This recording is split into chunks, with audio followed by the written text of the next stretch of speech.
I don't know what's going on with Periscope.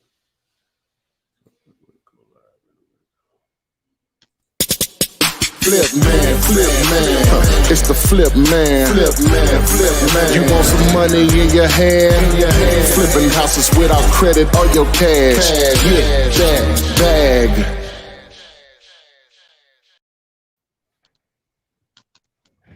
So we are live for show number 163 on YouTube, Facebook, Instagram, TikTok.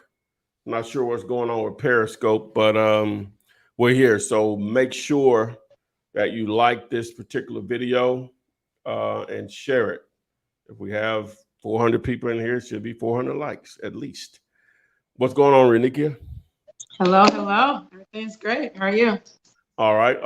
It'll just be you and I, along with my man Corey Meeker from REI Print Mail, aka Mail to Flip. These are some of the guys I talk about when you start talking about direct mail. They deal with a lot of investors all over the country, and he's going to share some information with us throughout the show tonight. So before we get started, we'll go here in the comments and see what we got. Not a lot of comments yet, but they're piling in. So while we're waiting on those to come in, Renika, if you can just introduce yourself, and we'll go from there. Absolutely. Well, first and foremost, thank you so much for allowing me to be a part of the Flippinar. My name is Renikia Williams. I'm the founder of Fortune Key Financials and a co-partner of a direct lending company called Capital Demand. And our focus is to make sure you have enough capital and resources to take your business and your real estate business to the next level. If it's, getting some type of marketing dollars or anything of that nature to start or buy the resources and the tools that you need to wholesale effectively, or using as the down payment for fix and flip, or, helping you to secure money to do a buy and hold. That's our main focus, is to make sure that you have a one-stop shop for all the capital you need to really take your real estate game to the next level. All right, boom.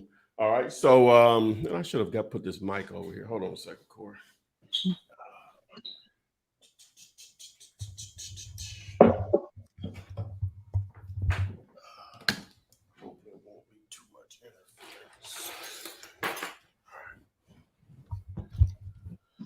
So, guys, I'm going to let Corey introduce himself and what services they offer also. I'll move out of the way for a second. Hey, thanks, Ty. I appreciate you. Yeah, so you guys can go to mailtoflip.com for all your real estate marketing needs. And in the event you need help or have questions about what lists you should use, what mail pieces should be sent, at what intervals should you send them, I'd be more than happy to help. You can give us a call and just ask for Corey or Ryan. We'd be more than happy to assist. You can find me on Facebook, Corey Meeker, or Instagram, The Real Corey Meeker. I'm live over here on Facebook right now with Ty, and I've helped a lot of his students go from closing 1 deal a month to closing 3 deals a month. And whether you're just getting started or you are a veteran, I can still help you copycat what the biggest players in the nation are doing, show you what lists they're using, what mail pieces are being sent, and then over time start to scale this thing, and then get you to the place that you're wanting to be.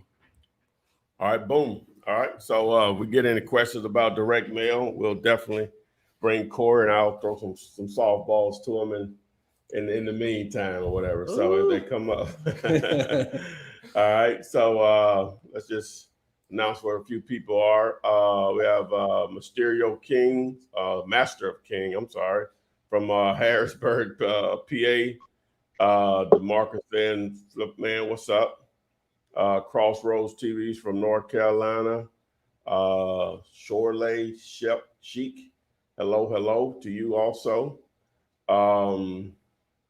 John from Georgia.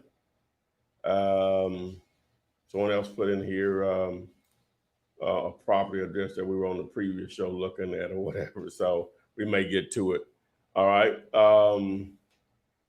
So we'll just go with this first question here from John M. from YouTube. He said, I know this may be a strange question, but are you required to pay taxes on wholesale deals? That's not a strange question. I think a lot of people probably not paying their taxes, but absolutely, this is a business. I mean, if you do it in your personal name, it's personal income. You run that in your business name, it's business income. So absolutely, you gotta pay your taxes on the profits and income that you make in your business. All right, boom. All right, we have another question here from I guess that's Dahl or Dale. What do you say when a seller asks, what will you give me for the house?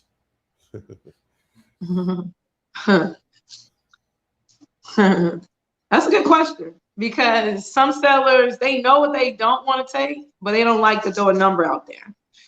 So as a situation like this, and I let Ty answer it too, I'll just throw out very low ball number, because I know you know what you don't want. So we'll start off from the bottom and come up in a case like that. So that's kind of how I work it. And you'll throw out a number out there, and it's really a conversation piece. It's so disrespectful, where it's like, it becomes a conversation piece. But my experience, I know that sellers know what they don't want, when you throw that low ball number out there. So I just continue to trickle up from that low ball number and see when I hit something that makes sense for the both of us. What do you think, Tom? Well, basically asking what you're offering is the sellers, and they're not giving you a price. They want to know what you're willing to pay. So if you're forced into making an offer, just a rule of thumb that I was taught and I teach is, you're just going to have to throw out a ridiculous number, something you're embarrassed at, because your objective is to get their lowest amount, whatever that is. Now, sometimes you might get hung up on, okay, fine, you probably saved both of you off some time or whatever. So, but if they reject the amount that you throw out, your follow-up question should be, well, how close can you come to that amount? And you go from there. Numbers work or they don't. Now, another alternative is if they give you a price that doesn't work for a cash deal or a wholesale deal, then you can offer owner financing as an alternative. See if they would do some terms, see if they will act as the bank, whether it's a subject to, or just a lease option, or just straight owner financing on just some terms, maybe with some interest rate or at a higher price to overcome the interest rate or whatever. So, but it's just all about negotiations. But to answer that question, if you have to make an offer, you're going to offer something that you may be ashamed of. All right. Let me see here. All right, someone is asking me, I guess, well, whoever. They said, what's a good starting message when you're using text blasting? That's your time. All right. Well, I really don't recommend, number one, a text blast per se. But whenever you're running a text message campaign, there's a proper way of doing it.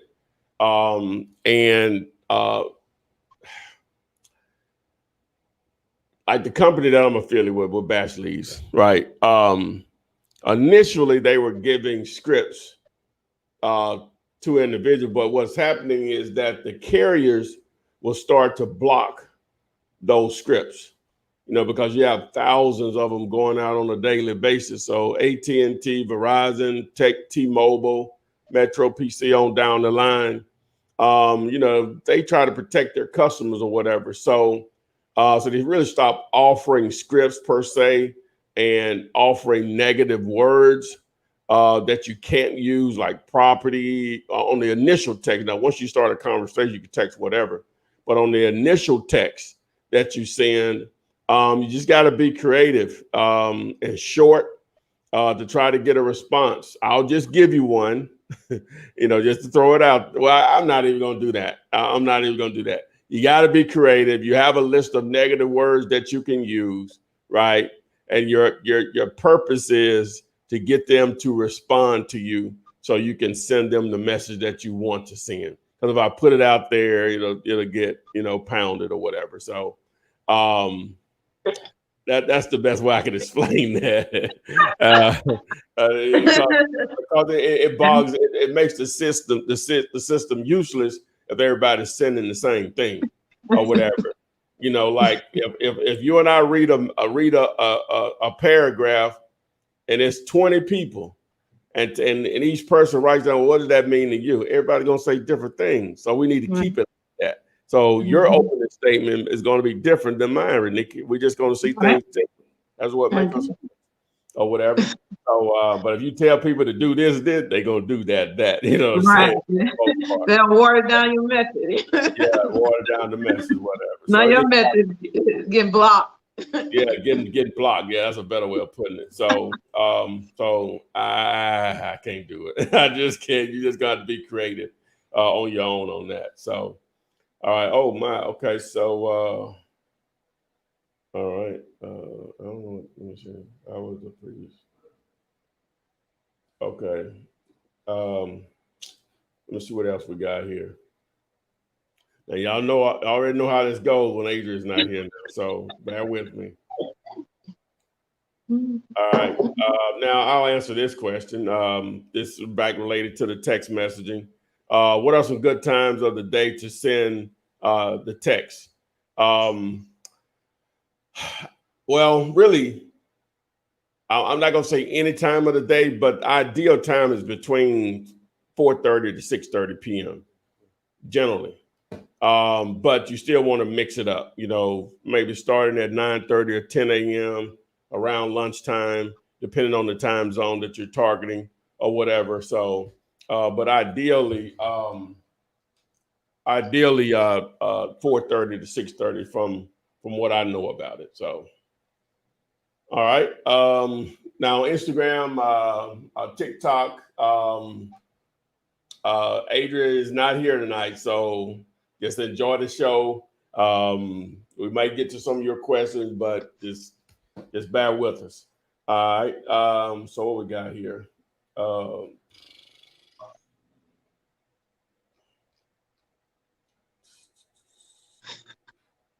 right. This let me see. What did they say? I have to read the questions first. That's why I'm slow, so I don't want to just read something crazy. All right. So is the title company supposed to pay you first, your part, before they pay the seller, and doesn't the seller know how much you're getting on the final paperwork? Good question. Good question. So there's two methods of closing. You have the assignment method, where it's really one closing between the end buyer and the original seller, and then you have an assignment fee on that HUD, and everyone and your fee is exposed to both sides of to both parties.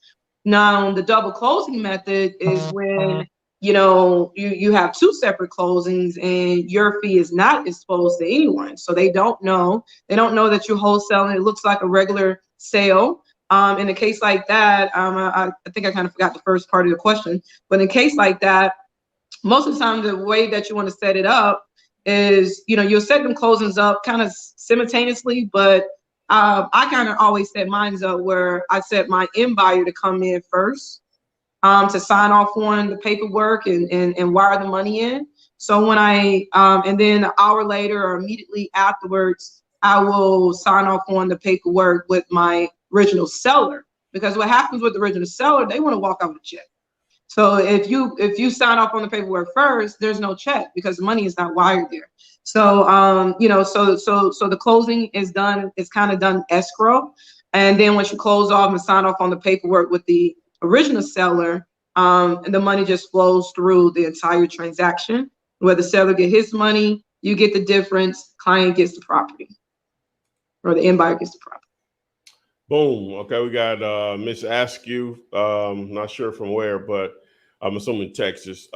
This one-page contract, referring to the contract that I give away, is it for me and the buyer or me and the seller, and is it good for any state? I'm in Texas. All right, so that contract can be used for the seller and or buyers, and obviously, I say obviously, but yes, in Texas. If you want to see how to fill it out for both parties, just go to YouTube and do a search for Flipman 2020 contract. All right. Let's see here. All right. So Immune Beats, interesting. I'm in Virginia Beach, and I see we sell houses signs. I guess he mean we buy houses in various spots. Great places to market. My question is wholesaling in Virginia legal, and should I be worried?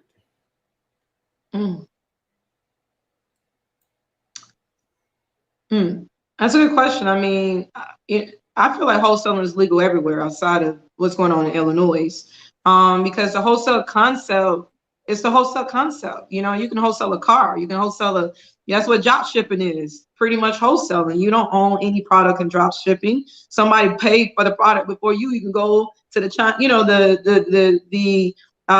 vendor and you pay for it. So, you know, is that illegal for you to market a product for sale and drop shipping that you don't own, and then you allow the buyer to come and pay for it first, and then you go and buy it from the original vendor and you ship it to them?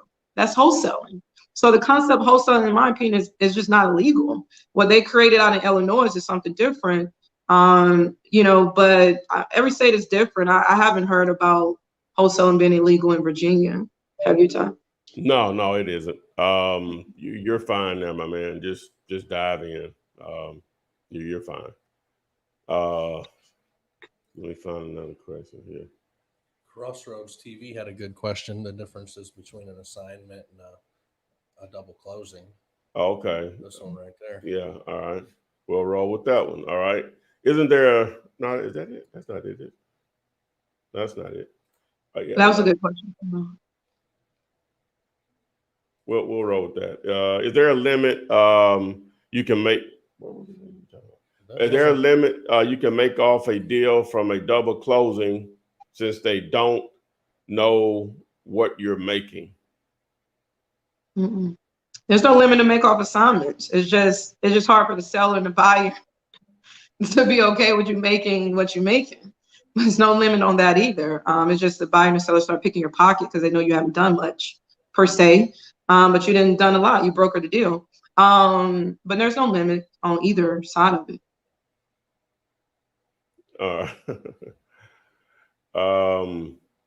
According to the number. Yeah, they Miss Askew was asking about Illinois. Within the last couple of years, Illinois has passed a law that you could only wholesale or assign one property per year without a broker's license. And so you have to have a broker's license there or whatever. And if I was in Illinois, I already know what I would do. I would there's a lot of brokers, number one. All right, I don't care where you are. It is what it is. I would partner with one of them. We start a marketing agency, and I would bill my part of the assignment fees through marketing fees. Or we build a website for each time that we market a property, and they pay me for the website, my portion of the deal. That's what I would do. Now, how could that be illegal or whatever? A transaction coordinator. Yeah, it's not assignment for me. I was a transaction coordinator. I use that all the time. I love that. I love that phrase. Absolutely.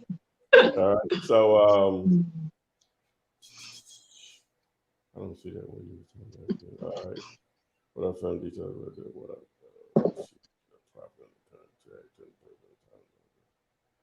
All right. It says once you get a property under contract, do you turn the paperwork into the title company, or do you wait until you have a cash buyer? Either one works. However, good practice, I will always wait until I have a cash buyer. Why? Because once you turn that paperwork in, the attorney may start on the title work. Some attorneys make you pay for them to start on the title work, but you don't want to accumulate fees before you have a deal. So I like to put my deal together, get through the due diligence period per se, and then submit my contracts when I know I have a solid executed deal on both sides. But you can send it as soon as you get it if you want it. What do you say, Tom? Yeah, you can do that, but like Renika says, you're going to accumulate fees at some point because sometimes you're not going to be able to find a buyer. But you submitted it to that title company, they're going to go ahead and pull a title.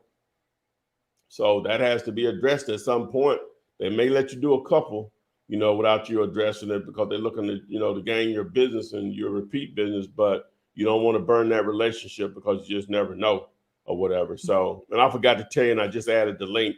If you want to ask your question live here on the show, just go to comps101.com. That's comps101.com. What else we got here? All right, here we go. All right, so working on a deal with a lady that owns several properties. She is asking for proof of funds and a $500 EMD. I guess they're asking, is that reasonable? When calling, I don't know what NOO means. You often talk to more savvy investors. Oh, non-owner occupied. Savvy investors. My first deal, a little nervous. So they're asking basically what should they do? The sellers, it sounds like it's an investor. They have multiple properties and they're looking for a proof of funds and a $500 EMD. And in most cases on that, I'll just go first if you don't mind, is that when they start asking for proof of funds, probably don't have a deal. Generally speaking, motivated sellers don't talk in terms of proof of funds and demand on earnest money. Sometimes they may want a little more earnest money than you're willing to give. You just have to make a judgment call from that point. But we knew it would have been more beneficial if you would have sent the numbers on this deal versus what his demands are. I would be surprised if you had a real opportunity here on a wholesale deal. Now, he may entertain some owner financing on this deal because normally people that have multiple properties, they love cash flow. He just may be tired of the landlord side of it or whatever. So it may be an opportunity to transition that over into some form of owner financing or whatever. So, but we would need to see that, at least see the numbers on this. So what do you think, baby girl?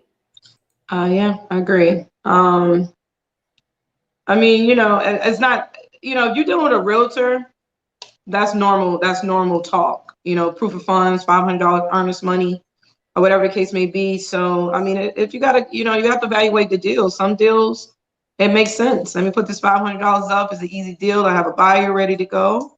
So evaluate the deals and see. But Ty, you have that, what's that website? What for the what? proof of funds? For proof of funds? Mm-hmm. Yeah, realpof.com. Realpof.com. So you can go there if you need actual proof of funds or whatever. So let's see what we had here. All right. This guy says, Tyler, where do you guys buy or have buyers? I contract deals everywhere. Any decent sized city, we try to create some activity there with cash buyers. So you can send them through my site, dealyourlater.com. The instructions are there. So just go to the site, dealyourlater.com. I posted it on the screen here a couple of times already. So if you're interested in working with us on a 50-50 split. All right. So question, Renika, LLC or sole proprietor for beginning in wholesaling, what did you start with? If you follow me on Instagram, I post my first property I ever bought it. I bought it in my name. I didn't know I needed an LLC, so, I'm really big on starting with the bricks you have. And as you make more bricks, you invest back into your business, so if you need to just start with a sole proprietor, start with a sole proprietor. And when you make that first property, that first flip, and you invest back into your business. I know here in Georgia, it costs $100 to create your LLC. So, just investing back into your business over time. I mean, honestly, we don't start off with all the pieces. And if you wait to have all the pieces, you'll never start. I'm just really big with starting with what I have and just building it brick by brick and just building it from there. Yeah, I probably, just from my memory, I don't think I had an LLC established for real estate, but I had already done a couple for some other stuff that I was trying to do with no success, I may add. So soon after I established an LLC or two, I think, after a couple of deals. And I don't even remember if I did just sole proprietor or what, I don't remember. What is it when you just a one managing member? What is that called? You can be a one managing member LLC. A sole proprietor is really when you just got an EIN number. So a sole proprietor is really no different from you using your name. So it's not an LLC or entity wrapped around. It's just you have an EIN number. Okay. All right. Boom. Okay. So what else we got here?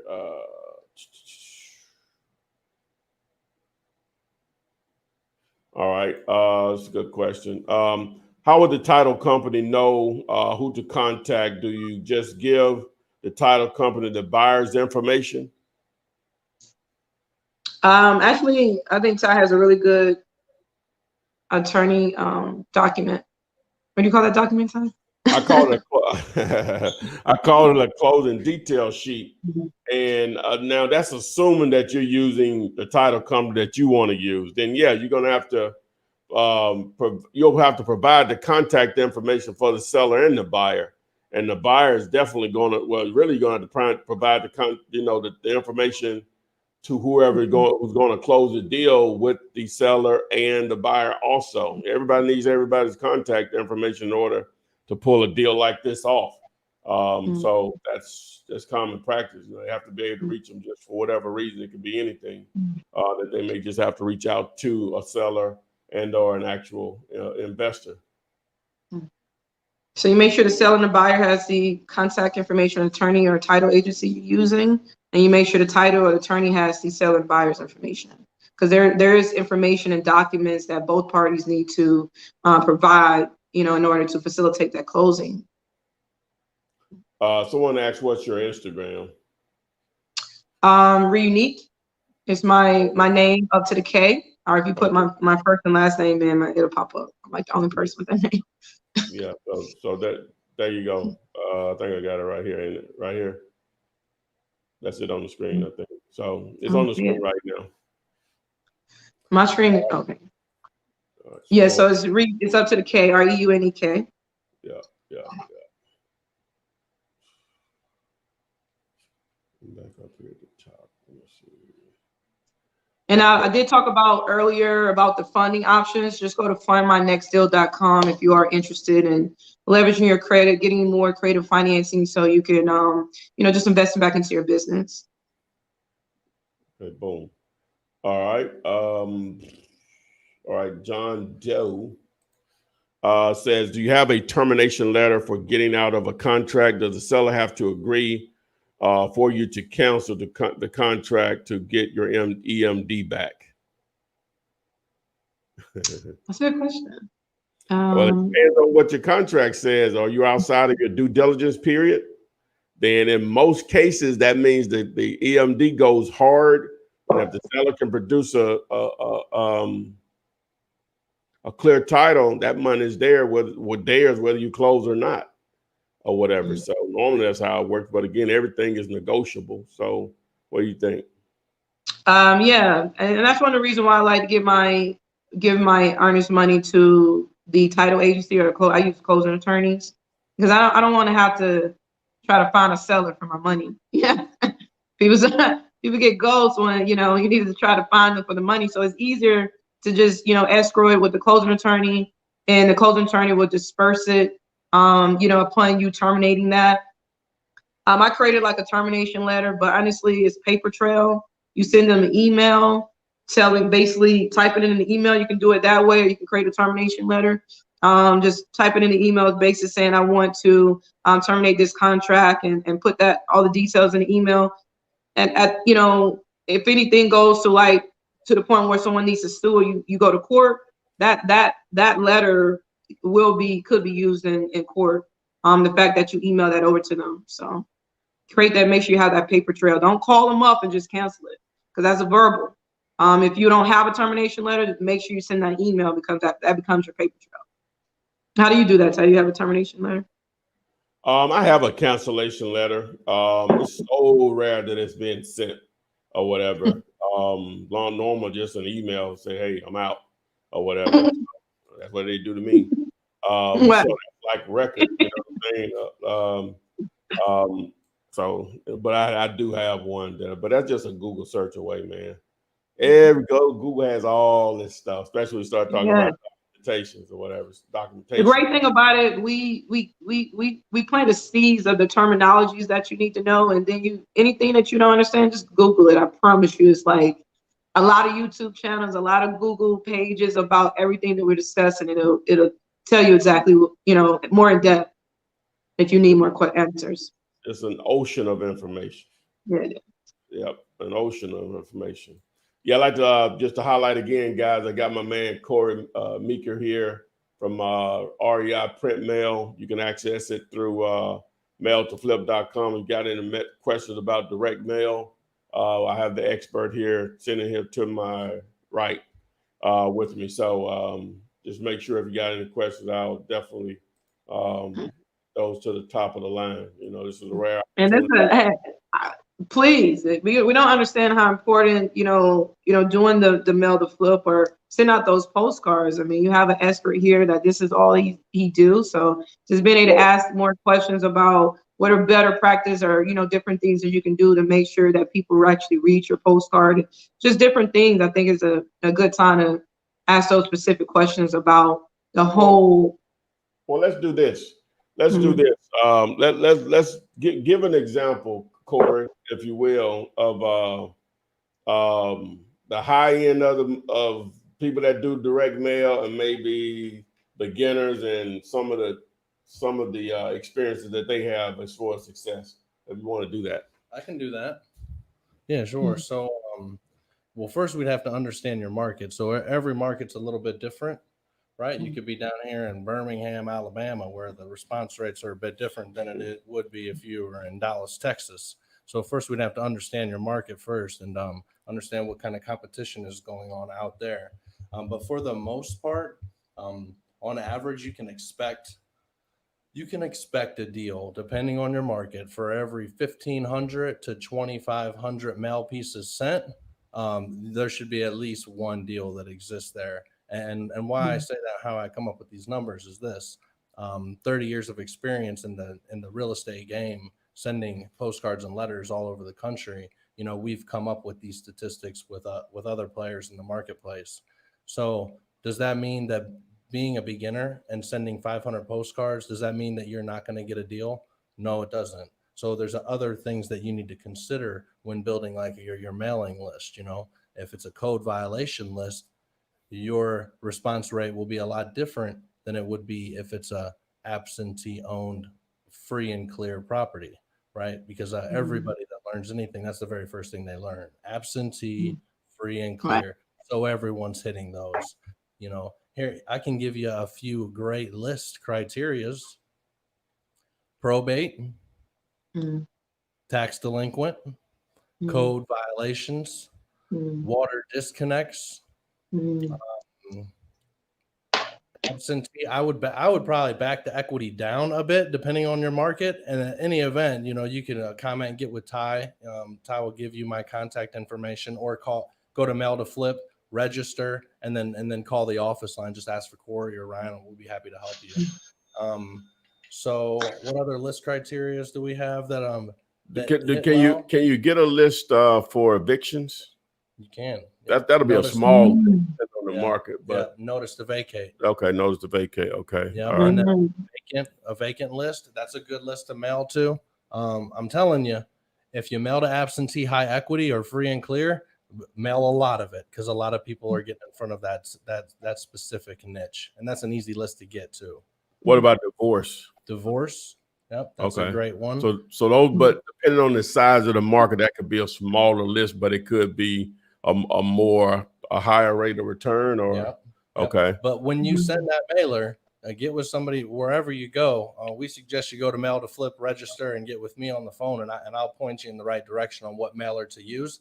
But do not, by all means, say, sorry to hear about your recent separation. Because she or he may not know that the filing was filed. And, I've seen some bad stuff, man. So like I've watched guys do the wrong thing. That way you guys don't have to do the wrong thing, and you can go at this, and then let us help you. You don't have to do it alone. All right. Talk about some of the mailing options. That was amazing. I hope everybody caught what he just said. He just threw some gems out there. Wow. Thank you. Wow. You got me writing down notes. Yeah, the type of mailing pieces. Yeah, that was good. That was really good. Because you're absolutely right. Everyone is mailing to the absentee owners. I mean, so you got to get a little bit more creative. Definitely. Yeah, Ty was asking what type of mailing pieces do we offer and what should you send? So again, depending on the niche of the list, let's say if it's a probate, and depending on if we're going to send them a letter first. But for the most part, you guys are going to sometimes have a mix of lists put together to give you like a quantity play, if you will, a discount on quantity. So let's say that you've got a probate list and an absentee list and a vacant list, and when you total them all together, you're only at 500 or 1,500 or 2,500 or so. But you can send a mailer. I would suggest sending the cheapest postcard at first, using first class postage. That way you can get the returned mail sent back to you and remove those names from the list.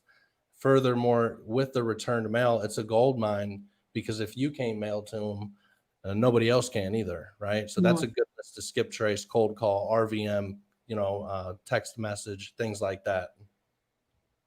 Boom.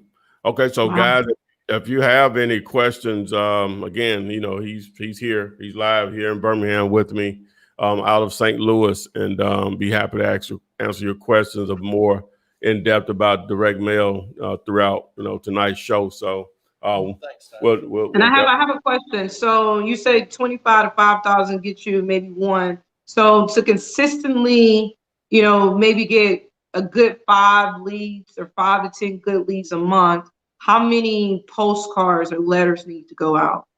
So let's just talk about Birmingham, because that's where we're at today, or that's where we are. We get about a 1.5-ish% out here in Birmingham, depending on the criteria of the list. So if we mail 2,500 postcards, let's be conservative and assume a 1% response. That's 25 phone calls. Yeah. Right?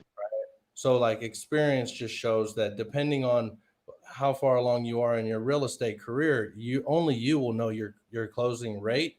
And only you know how many exit strategies how to close a deal, right? So, but for every 2,500 phone calls that you receive, there's one deal that exists there, right? I've got clients that they can lock up a deal with 8 to 9 phone calls. It really depends on your knowledge in this industry, how well you talk to people, because this is a sales game at the end of the day, right? And then for usually 17 to 2,500 phone calls equals one deal. You mean mailers or phone calls? Phone calls. Phone calls. Okay. So if we use the response rate and work it backwards, 1% in Birmingham, 2,500 should get you 25 phone calls. Ty, shoot, this dude needs 3 phone calls and he locks them all up somehow.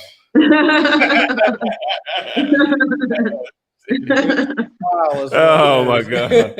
Oh, that's hilarious. I could give you guys some advice on whenever you do mail, expect to get somebody angry with your mailing, and they're going to want to be removed from the list. So what I do and say, because I invest as well, obviously, right? What I say is this: blame my boss first and foremost. Blame your boss. Oh, sorry, mister, my boss sends out a whole lot of these. All we're trying to do out here is help people with their homes. What's the mailing ad? What's your property address? I'll put in a request to have you removed. Oh, but you should have my address. You sent me the mailer. Oh, so sorry. We send out a lot of these. All we're trying to do is help people. If you give me your property address, I'll put in the request to have you removed. Calm them down, apologize for it, right? Bite the bullet. And then they give you the information and now say, I'm going to put in the request to have you removed. Just understand you may be part of a campaign. So there may be a chance that you get another mailer from us. If you do, just throw it away. I apologize for the inconvenience. However, my boss, this is the money right here.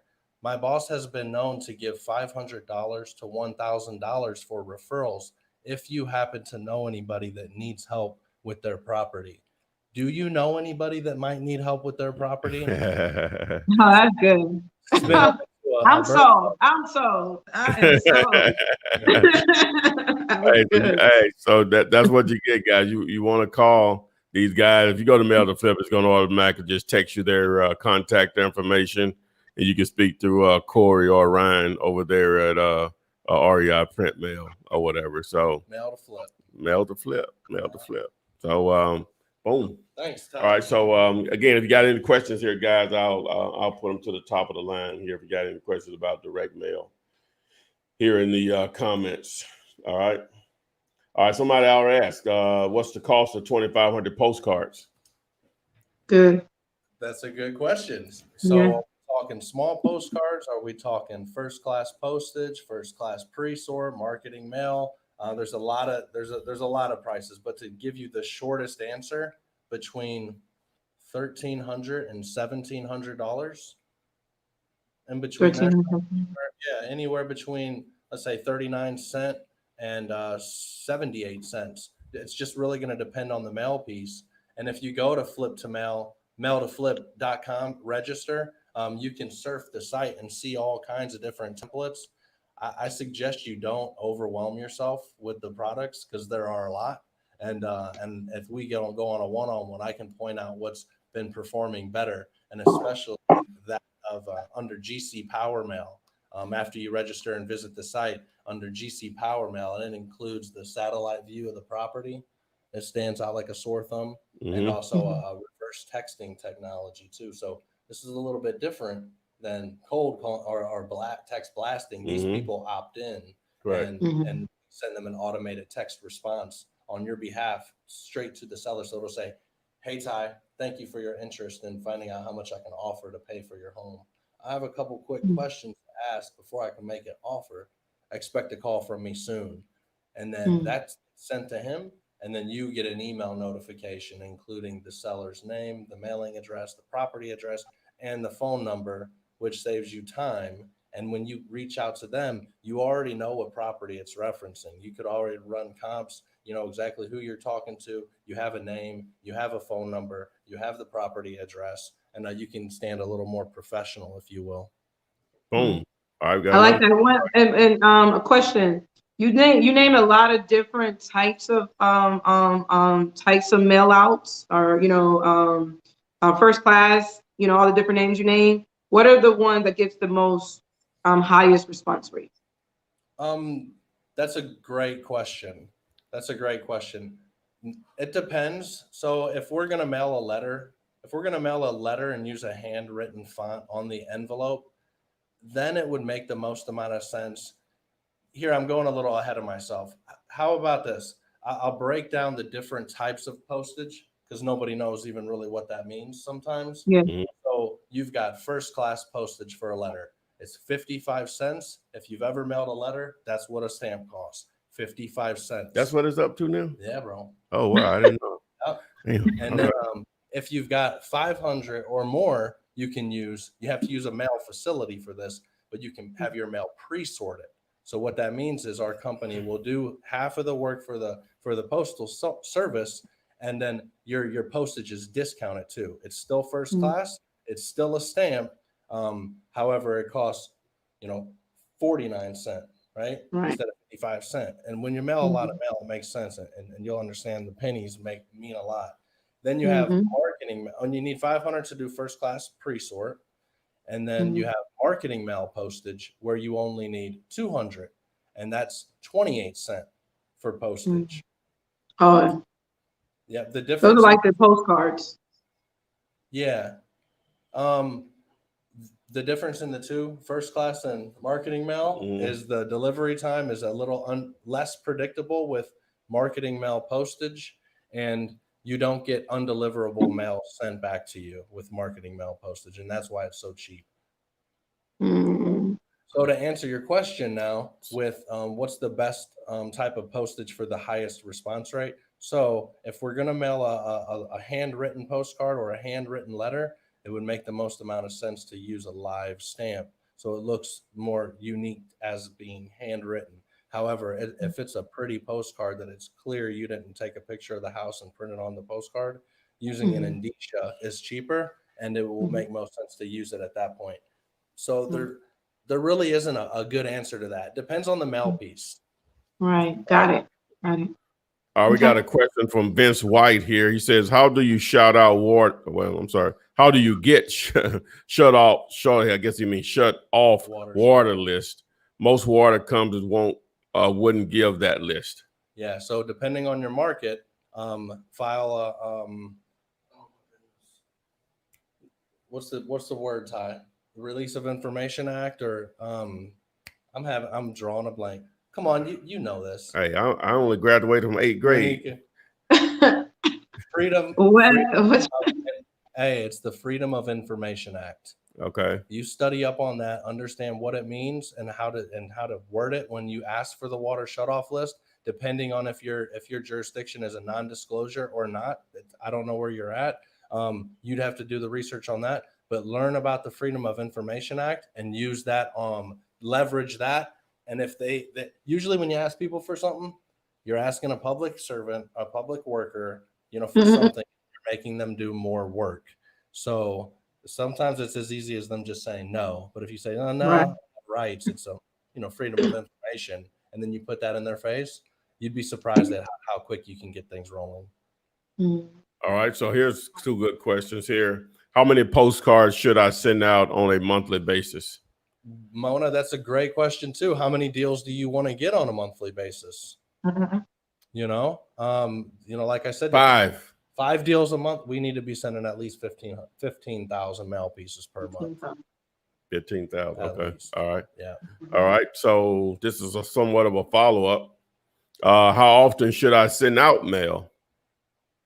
If we're mailing to like an absentee list, I'd say every 4 weeks. If we're mailing to pre-foreclosure, bi-weekly. If it's probate, I'd hit them first immediately as soon as you get the list. Wait 2 weeks, hit them again, and then hit them every 4 weeks following that. Okay. All right. Let's see what else we got here. All right. This is a good one also. All right. Do you use your personal address for postcards when starting wholesaling? I would, if you're going to start using direct mail as a marketing channel, I would go to the post office and get a PO box. However, if you're just starting, it's not going to hurt you to use your personal address. I used to do it, but best practice, get a PO box. What's it, $30 a month? Yeah, I would even recommend the UPS store address because it gives you a physical address, more like a business or whatever. So someone asked this question here. I see people walk into the post office with like 1,000 letters. Are they doing what's being discussed now? They could be. There's a chance, but there's also other businesses that use direct mail. A bunch of businesses. Dude, direct mail has been around for years. That's that junk mail we get daily. Yeah. Junk mail daily, yeah. And that's what I related to. You gotta understand how often have you overlooked your junk mail. And I used to, just thinking about that, you overlook junk mail, let someone consistently send it like weekly or bi-weekly or, something like that. You're overlook that junk mail, and some of it just never even be, it just goes right into the trash. And that's a good point. And that's why the street view image of the property does so well as well. Because sometimes the decision maker isn't getting the mail. However, if there's a picture of their most prized possession, their home on a mail piece, usually it makes it past the trash can for that brief moment, to either, hey, Ty, look at what I got in the mail. It's a picture of our house. And Ty's been thinking about selling, right? And then, so it stands out. It's a little bit different. And usually the mailing list that you're mailing to, other people are obviously mailing to them too, if they're investors, direct mail response rates are not what they used to be. However, there's still a response rate. It's still scalable. And we send millions of pieces of mail per month. And if it didn't work, we would be out of business. What's your boss name, Rob? Which one? Jeff Charlton? Yeah, the head guy. Yeah. Yep. I remember when I went out to St. Louis a couple years back, I had seen someone said they use text messaging is better. Okay, yeah, the response rate is different, but it's a different type of response also. And what Jeff got me to understand was if you're not doing as many marketing methods as you can afford, you're leaving money on the table. And what he meant by that is some people are called bandit signs that won't respond to text messaging. Some people will respond to direct mail that won't respond to bandit signs. And I think you get where I'm going. So as many different methods that you can use to generate leads, you want to do that. Some of them are going to be more expensive. But one thing about direct mail that bandit signs won't do, you can you can get into areas and neighborhoods that you won't ever get calls from with bandit signs or whatever. So just look at it that way, is that you're going to be able to penetrate different areas. Well, you're not limited. Let me just say that you can penetrate any part of your market or any market with direct mail. And and on top of that, you have to be consistent. I don't care what it is that you're doing as far as marketing. You have to be consistent. If it doesn't fit in your budget right now, there should be a goal that after you do 3 or 4 deals, then now that's another layer of your marketing that you add on, but you still need to be dedicated for a minimum of 6 months to start paying for it. Probably less than that, but I'm just saying you're going to have that mindset that, hey, I'm going to stick to this. I got the budget to send this out every month, and it'll just start to snowball. Because one of the deals that I got from direct mail before I even met you guys, the lady had held on to the postcard for 18 months. Yeah, man. Held on to it for 18 months. She lived in Seattle, came back here. She knew she was going to sell the property, just wasn't ready to sell it then.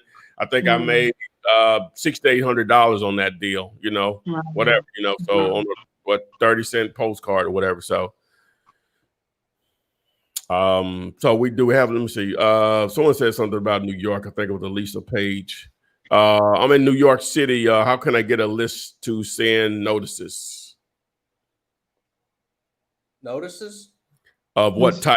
So I guess you have to be a little bit more specific. Yeah, and while Lisa's answering, Ty made a good point about that lady called him back after 18 months. The thing about messages and emails and pay-per-click is it's not tangible. They can't save it, right? And on average, how old are the homeowners that you lock up deals from? Most people in their 50s and up. Yeah, 50s and up. Most people 50s and up still read their mail. Still read their mail. Still read their mail faithfully. Yeah. The older. That's part of the day. That's part of the day. I don't care if it's junk mail or whatever. My mama's sitting there just going through it. You don't have nothing else to do. Right. And every piece, the younger generation would just toss the whole junk mail pile. It could be some of my mail. Yeah. So like you have different layers. Some people will respond to different forms of marketing whenever they're motivated to sell a piece of real estate. So what we'll do is, y'all know I'm going crazy here without Adria. So we're gonna let Renika highlight her services here, and then we'll send it back to Corey, and then we'll take maybe a question or two more. Absolutely. So if you all missed it earlier, I talked about, at some point in time, you may want to, at some point in time, you need more money than you have, or just understanding the importance of leveraging your money so you can buy into these tools you need. The more money you have to kind of buy into, invest into your marketing campaign and things of that nature, the more deals is going to come to you. So that's why we created our unsecured program to help you be able to leverage your credit so you can tap into unsecured credit, so you can tap into being able to take advantage of these tools that is not needed, but at the same time you have them. It makes facilitating your real estate transaction easier.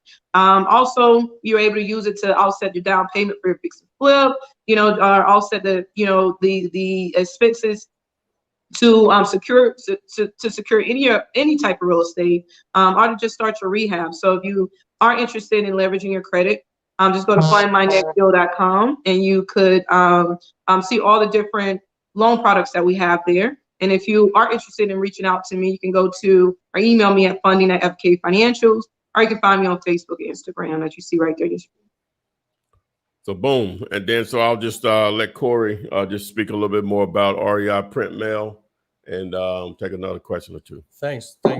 Yeah, you guys in the meantime can go to mailtoflip.com, register, and then there's a phone number there. You can call me, Corey Meeker, or you can contact me at The Real Corey Meeker on Instagram, and you can find me on Facebook, Corey Meeker. I'm not hard to find. Boom, boom, boom. So let's see if we got another question or two in here just to, all right, so we'll do this one, all right. How do you find out what is owed on a property, liens, taxes, etc.? Do you still offer credit repair help, Renika? So you can take that snowball and roll with it. How you find that? I mean, it's all public records. To be honest with you, I stay in my lane. I allow title and closing attorneys to, do the liens or, clear title and pull the liens and taxes and things of that nature. But it's all public records. You can go down to the county and pull that information if you choose to do so. I don't necessarily do credit repair, but I do have a program that repairs credit, that provides credit repair. Just go to, what website is that? If you follow me on Instagram, just go to the link in my Instagram bio, and you can see my my services there for my credit repair program. Boom. All right, guys. So this has been this week's show 163. We were out Adria, so I'm trying to do a lot of different things here at one time. So brain is fried by now, this late in the day. And I did another live earlier. Not making excuses, just stating facts. All right. So, but anyway, we really appreciate everyone that showed up tonight and posted their questions. I know we didn't answer everyone, but feel free to always post your questions in the comment section of any of my YouTube videos, and I answer those on a daily basis. Make sure you follow me on Ask Flipman on TikTok, Instagram, Facebook, Twitter. Obviously, right here on YouTube. Make sure you like this. We only have 5 likes, and we probably had 300 or 400 people in here or whatever. That is ridiculous. But again, post your questions here. We try to add as much value as possible. Around midday each day, we've started answering questions live from because I have to do that anyway. So my team here just read out the questions. I answer them on TikTok and Instagram. So you may want to check that out. That's part of the new thing that'll be coming, Fliptainment. That's Fliptainment. So stay tuned for that. And so I appreciate everyone showing up tonight, and we will see you guys on the flip side. Flip man, it's the flip man. Flip man. You want some money in your hand? Flipping houses without credit or your cash. Get that bag.